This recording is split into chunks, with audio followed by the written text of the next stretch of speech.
भाइयों बहनों, भगवान राम का याद रखना, भगवान राम का, रामलला का भव्य मंदिर का निर्माण होना और रामलला का अपने भव्य मंदिर में विराजमान होना, ये राम राज्य की आधारशिला को पुष्ट करना है, मजबूत करना है, जिसे प्रधानमंत्री जी ने पिछले 9.5 वर्ष के अंदर भारत के अंदर स्थापित किया है।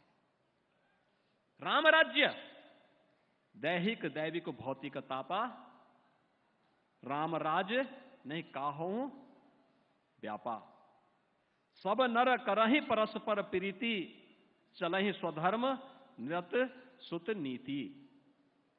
भाइयों बहनों, दैहिक दैविक और भौतिक तीनों प्रकार के ताप, चाहे वह कोई आपदा हो, कोई दैवी आपदा हो, आतंकवाद की समस्या हो, नक्सलवाद की समस्या हो, हिंसक जानवरों की समस्या हो, या फिर किसी भी प्रकार की दुख और दरिद्र, शारीरिक और मानसिक पीड़ा हो, इन सब से मुक्ति एक ऐसी व्यवस्था जो हर व्यक्ति को खुशहाली के मार्ग पर आगे ले जा सके।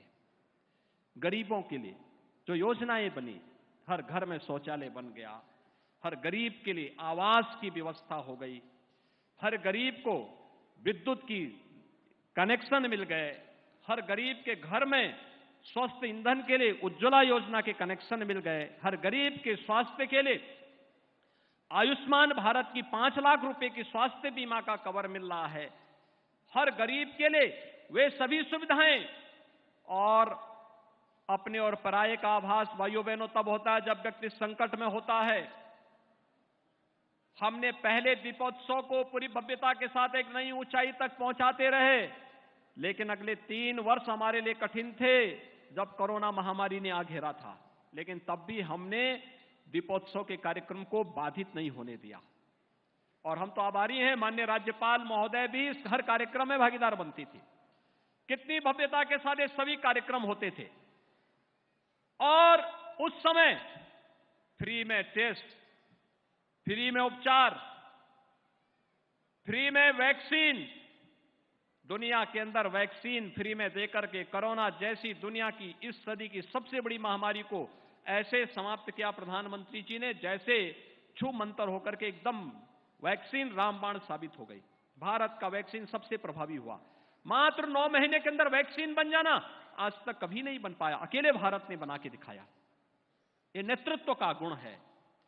और भाइयों बहनों, यही नहीं, इस दौरान कोई भुखमरी का शिकार भी न हो। अगर राम राज्य की बात कर रहे हैं, जाति मत और मजहब के आधार पर नहीं, सर्वे भवन्तु सुखिनः सर्वे सन्तु निरामया के भाव के साथ कार्य करेंगे। सबका साथ और सबके विकास के भाव के साथ जो कार्य किया वो परिणाम भी हमारे सामने। 80 करोड़ लोगों को पिछले 3 वर्षों, 3.5 वर्षों से फ्री में राशन और अगले 5 साल तक भी फ्री में राशन सबको प्राप्त होता रहेगा। किसी को चिंता करने की आवश्यकता नहीं, क्योंकि डबल इंजन की सरकार भगवान राम को आराध्य मान करके, आदर्श मान करके कार्य कर रही है। और उसी भगवान राम को आदर्श मान करके आज एक बार फिर हम सब अयोध्या में आए हैं।